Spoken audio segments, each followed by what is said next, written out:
lo que nos da una cronología muy segura. En Tikal está, como dijimos, la antigua, y en Uaxtum la más reciente.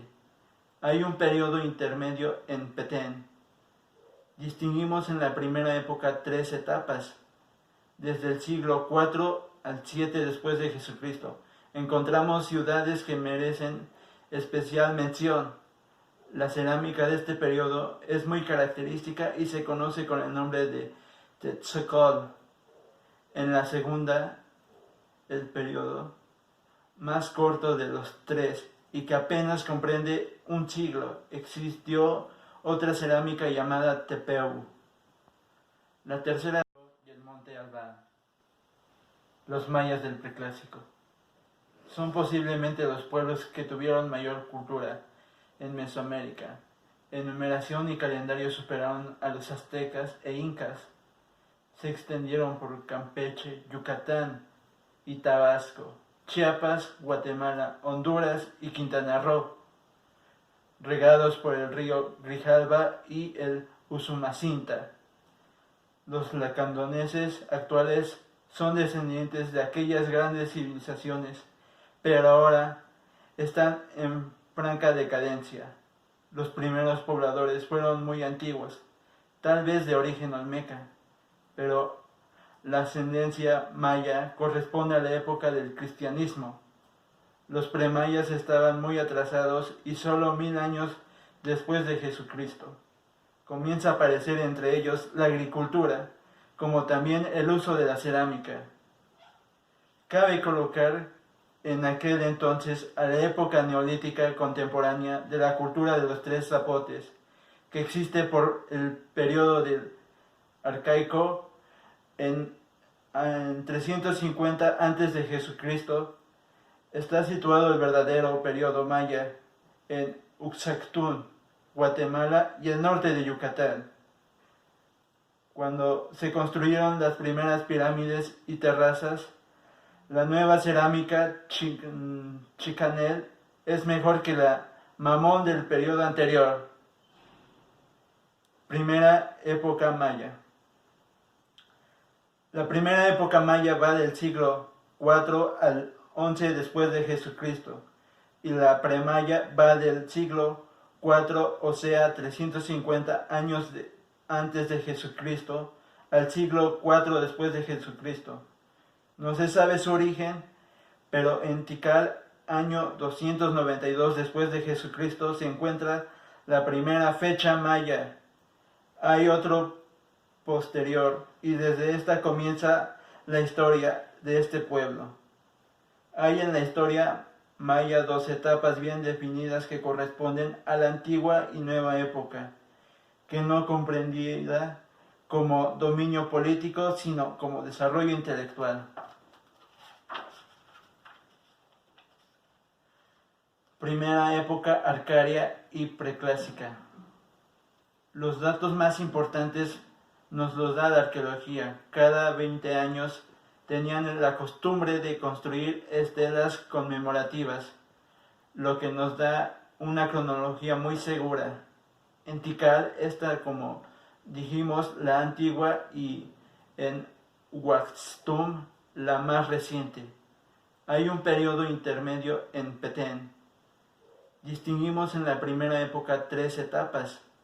Desde el siglo IV al 7 después de Jesucristo encontramos ciudades que merecen especial mención.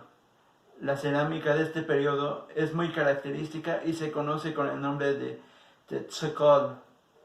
En la segunda, el periodo más corto de los 3 y que apenas comprende un siglo, existió otra cerámica llamada Tepeu.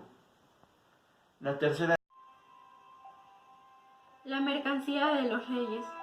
La gran finalidad de la vida no es el conocimiento, sino la acción. Me hablaban de él desde hacía meses. Decían que era joven, sano, rico, feliz y próspero. Quise convencerme por mí mismo. Le observé atentamente mientras salía de los estudios de la televisión y le seguí luego durante varias semanas. para observarle mientras impartía consejos a todo el mundo, desde el presidente de un país hasta un paciente víctima de una fobia. Le vi discutir con especialistas en dietética y ejecutivos del ferrocarril, y trabajar con atletas y con niños afectados por el fracaso escolar. Parecía increíblemente feliz con su mujer y enamorado de ella mientras ambos viajaban por todo el país y luego emprendían la vuelta al mundo. Y cuando regresaron tomaron el avión a San Diego para pasar unos días con la familia en su casa, una mansioncita en las playas del Océano Pacífico. ¿Cómo era posible que aquel muchacho de poco más de 25 años, sin más estudios que un bachillerato, hubiera conseguido tantas cosas en tan poco tiempo? Al fin y al cabo, era el mismo individuo que solo 3 años atrás vivía en un piso de soltero de unos 40 metros cuadrados y se lavaba él mismo los platos en la bañera. Como un desgraciado con 15 kilos de sobrepeso, escasas relaciones y perspectivas muy limitadas podía convertirse en una persona equilibrada, llena de salud y bien relacionada, miembro influyente de su comunidad y pletórico de oportunidades de éxito? Parecía increíble, y lo más asombroso de todo es que ese individuo soy yo mismo. Su historia es la mía. Desde luego, no estoy diciendo que el éxito sea lo único que me importa. Es evidente que todos albergamos sueños e ideas diferentes acerca de lo que nos gustaría hacer de nuestras vidas. Además, tengo perfectamente claro que las personas a quienes uno conoce, los lugares que uno frecuenta y las propiedades que uno posee no dan la verdadera medida del éxito personal. Para mí, el éxito está en la continuidad del esfuerzo de quien aspira a más. Es la oportunidad de progresar insensatamente en los aspectos emocional, social, espiritual, psicológico, intelectual y económico, al tiempo que uno aporta algo a los demás en algunas facetas positivas. El camino hacia el éxito está siempre en construcción. Es un proceso permanente y no una meta que se deba alcanzar. La moraleja de mi historia es sencilla. Mediante la aplicación de los principios que leerá usted en este libro, puede cambiar no solo el concepto que tenía de mí mismo, sino también los resultados obtenidos en la vida, y ello de manera considerable y comprobable. El propósito de este libro es el quid de la diferencia que me permitió cambiar mi suerte a mejor, y espero sinceramente que las técnicas, las estrategias, las aptitudes y las técnicas psicológicas que desarrollo en esta obra resulten tan eficaces para usted como lo han sido para mí. En nosotros mismos está el poder para transformar nuestras vidas. En la realización de nuestros mayores sueños ha llegado el momento de desencadenarlo. Cuando contemplo con qué ritmo he logrado convertir mis sueños en mi realidad actual, no puedo evitar una sensación de inaudita emoción y gratitud, y desde luego estoy muy lejos de construir un caso único. La realidad es que vivimos una era en que muchas personas consiguen realizar cosas estupendas casi de la noche a la mañana y alcanzar éxitos inimaginables en épocas anteriores. Consideremos a Steve Jobs, un chico de pantalones vaqueros y sin un... Hombre se gradúa como ingeniero industrial a los 78 años de edad. A pesar de su esposa fallecida, mientras estudiaba, Ismael no dejó sus estudios. Hombre millennial digital 2018. Especial. ¿No te gusta lo que estudiaste si te sientes ya muy grande para perseguir la carrera de tus sueños? Este señor podrá ser tu inspiración, pues a sus 78 años se graduó por fin de la carrera de Ingeniería Industrial de la Universidad Interamericana de Puerto Rico, carrera que abandonó a los 19 años. Ismael Mejía Soto es un verdadero veterano de las Fuerzas Armadas que trabajó en la Autoridad de Energía Eléctrica de Puerto Rico. Había obtenido un grado asociado asociado al mercadeo, además de tener unas maestrías en relaciones laborales. Sin embargo, cuando era joven abandonó la carrera de ingeniería y siempre quiso terminarla, pero la oportunidad no llegó sino hasta 6 años después, cuando alguien le entregó un flyer en la calle, según relató Ismael en entrevistas con medios puertorriqueños. ¿Te puede interesar también? Cámara capta oso rascándose la espalda contra un árbol. Son cosas del Señor. Iba un día por la calle y una muchacha me encontró un flyer, pero no le hice mucho caso. Cuando llegué a mi casa, recordé ese flyer que me había entregado y resultó ser una promisión sobre el ofrecimiento académico de la universidad. Surgió en mí el deseo de egresar y volver a estudiar para así obtener una carrera y un nivel académico mayor. Surgió en mí el deseo de tener una profesión de ingeniero que nunca termine. Antes de decidirme, la presente del Señor le dije que lo intentaría, pero que si me encontraba en el camino piedras de tropiezo no iba a continuar, comentó.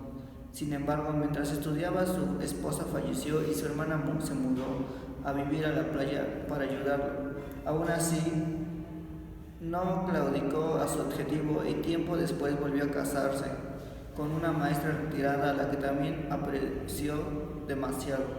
Ahora dice Ismael. Sin embargo, solo esperar cumplir con el propósito de Dios puede ya lograr cumplir su meta personal y niega la posibilidad de volver a trabajar. El hombre se gradúa como ingeniero industrial a los 78 años de edad. A pesar de que su esposa falleció mientras estudiaba, Ismael no dejó sus estudios. Especial, ¿no te gustaría estudiar? Pues créelo y te sientes muy grande para perseguir la carrera de tus sueños.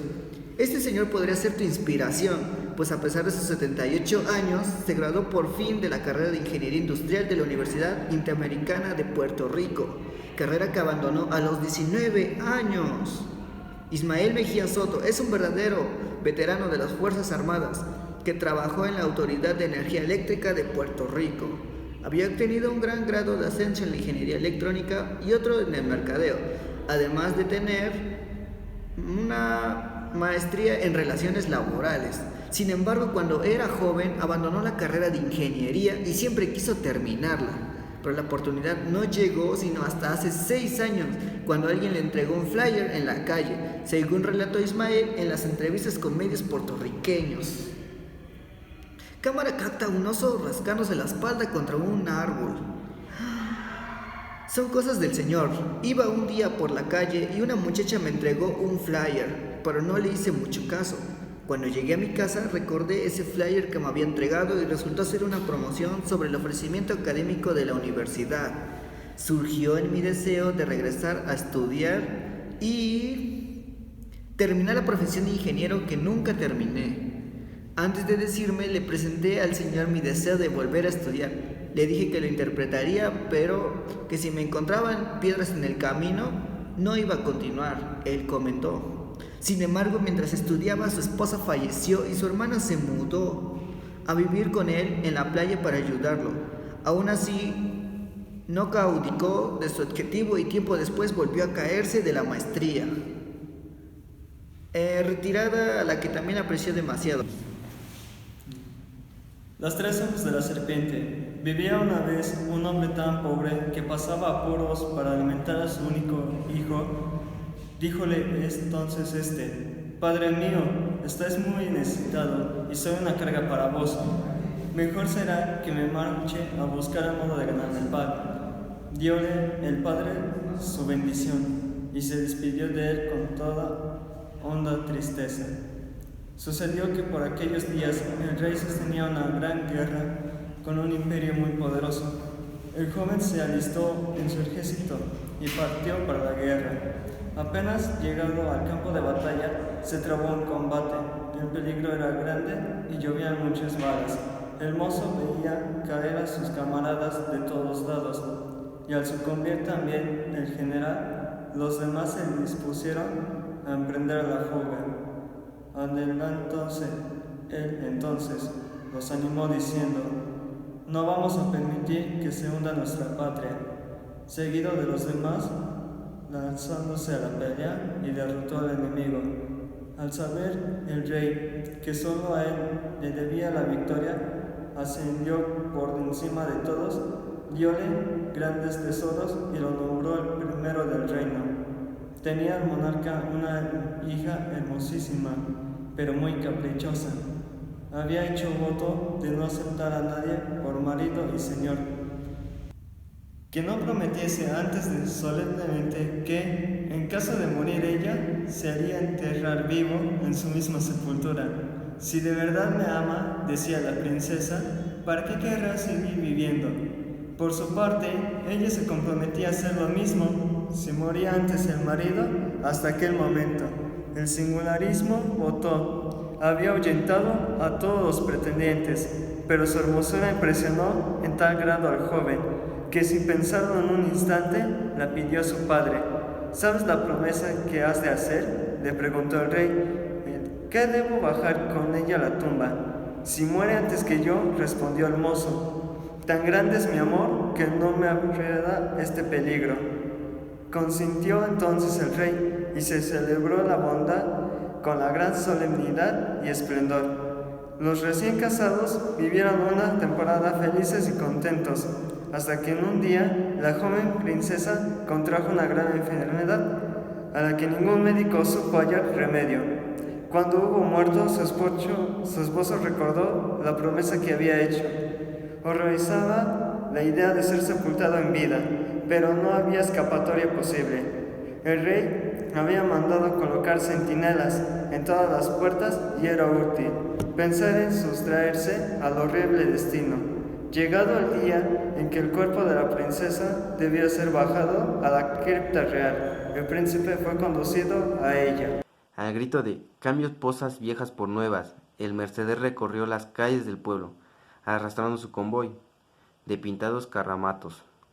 Las tracciones fueron más rápidas, a base de unos precisos inexorablemente fijos.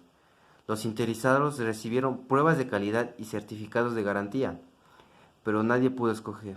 Las mujeres, según el comerciante, eran de 24 quilates, todas rubias y todas circasianas, y más que rubias, doradas como calenderos. Al ver la adquisición de su vecino, los hombres corrían desaforados en pos del traficante. Muchos quedaron arruinados. Solo un recién casado pudo hacer el cambio a la par. Su esposa estaba flamante y desmerecía ante ninguna de las extranjeras, pero no era tan rubia como ellas. Yo me quedé temblando detrás de la ventana, al paso de un carro suntuoso, recostada entre las almohadas y cortinas. Una mujer que parecía un leopardo me miró deslumbrante, como desde un bloque de topacio. Presa que aquel contagio de frenesí, estuve a punto de estrellarme contra los vidrios, avergonzado. Me aparté de la ventana y volví el rostro para mirar a Sofía. Ella estaba tranquila, bordando un nuevo mantel, las iniciales de costumbre. Ajena al tumulto, ensartó la aguja de dedos seguros. Solo yo que la conozco podría advertir su tenue, imperceptible palidez. Al final de la calle, el mercader lanzó por último una turbadora proclama: «Cambio posas viejas por nuevas», pero yo me quedé con los pies clavados en el suelo, cerrando los oídos a la oportunidad definitiva. Afuera, el pueblo respiraba una atmósfera de escándalo. Sofía y yo cenamos sin decir ninguna palabra, incapaces de cualquier comentario. «¿Por qué no me cambiaste por otra?», me dijo al fin, llevándose los platos. No pude contarle, y los dos caímos en un hondo en el vacío. Nos acostamos temprano, pero no podíamos dormir, separados y silenciosos. Esa noche hicimos un papel con vivados de piedra. Desde entonces vivimos en una pequeña isla desierta, rodeados por felicidad tempestuosa. El pueblo parecía un gallinero infestado por pavos reales, adolentes y voluptuosas. Las mujeres pasaban todo el día echadas en la cama, surgían al atardecer, resplandecientes a los rayos del sol, como sedosas bandedosas amarillas. Ni un momento se separaban de sus maridos, complacientes y sumisos, obstinados en la miel. Descuidaban de su trabajo sin pensar el día de mañana. Yo pasé por tonto a los ojos del vecindario y perdí a los amigos que tenía. Todos pensaron que quise darles una lección poniendo el ejemplo absurdo de la felicidad. Me señalaban desde el dedo, riéndose, lanzándome puñas desde sus opulentas trincheras. Me pusieron sobrenombres obscenos y yo acabé de sentirme como una especie de eunuco en aquel Edén placentero. Bueno, pues ahora les voy a leer con una emoción de alegría. Al grito de cambio, cambios posas viejas por nuevas, el Mercader recorrió las calles del pueblo arrastrando su convoy de pintados carramotos. Las reacciones fueron muy rápidas, a base de precisos inexorablemente fijos. Los interesados recibieron pruebas de calidad, certificación de garantía, pero nadie pudo escoger. Las mujeres, según el comerciante, eran de 24 quilates, todas rubias y todas circasianas, y más que rubias doradas como calenderos. Al ver la requisición de su vecino, los hombres corrían desaforados en posición de traficante. Muchos quedaron arruinados. En un recién casado pudo hacer el cambio a la par. Su esposa estaba flamante y desmerecía ante ninguna de las extranjeras, pero no tan rubia como ellas. Yo me quedé temblando detrás de la ventana al paso de un carro sustoso, recostada ante las almohadas y cortinas. Una mujer que parecía un leopardo me quedó viendo deslumbrantemente, como desde el bosque de Tapuesio, presa de aquel contagioso frenesí. Estuve a punto de destrollarme de los vidrios. Avergonzado, me aparté de la ventana y volví el rostro para mirar a Sofía. Ella estaba tranquila, bordando sobre un nuevo mantel, las iniciales de costumbre de un tembloroso tumulto. Ensartó la aguja de sus dedos muy seguros. Solo que yo la conozco podía. Advirtió su tenue, imperceptible palidez. Al final de la calle, el Mercader lanzó por último la turbadora proclama: cambios, posas viejas por nuevas. Pero yo me quedé con los pies clavados en el suelo. Cerrando los oídos a la oportunidad definitiva, afuera del pueblo respiraba la atmósfera de la ventana y volví el rostro para mirar a Sofía. Ella estaba tranquila, bordando sobre un nuevo mantel, las iniciales de costumbre de un tembloroso tumulto. Ensartó la aguja de sus dedos muy seguros. Solo que yo la conozco podía. Advirtió su tenue, imperceptible palidez. Al final de la calle, el Mercader lanzó por último la turbadora proclama: cambios, posas viejas por nuevas. Pero yo me quedé con los pies clavados en el suelo. Cerrando los oídos a la oportunidad definitiva, afuera del pueblo respiraba la atmósfera de un escándalo. Sofía y yo, sin decir ninguna palabra, incapaces en cualquier comentario. ¿Por qué no me cambiaste por otra?, me dijo al fin, llevándose los platos. No pude contarle, y los dos caímos hondo en el vacío. Nos acostamos temprano, pero no podíamos dormir, separados y silenciosos. Esa noche hicimos un papel convivados en la piedra. Entonces vivíamos en una pequeña isla desierta, rodeados de felicidad tempestuosa. El pueblo parecía un gallinero, infestados de pavos reales, indolentes y voluptuosas. Las mujeres pasaban todo el día echadas en la cama, surgían al atardecer, resplandecientes a los rayos del sol, como sedosas banderas amarillas. Ni en un momento se reparaban de ellas los maridos complacientes y sumisosos, optimados en la miel, descuidaban su trabajo sin pensar el día de mañana. Yo pasé por tonto a los ojos del vecindario y perdí los pocos amigos que tenía. Todos pensaron que quise darles una lección, poniendo un ejemplo absurdo de felicidad. Me señalaban con un dedo, riéndose y lanzándome pullas desde sus ocultas trincheras. Me pusieron sobrenombres obscenos y acabé por sintiéndome una especie de eunuco en aquel Edén placentero.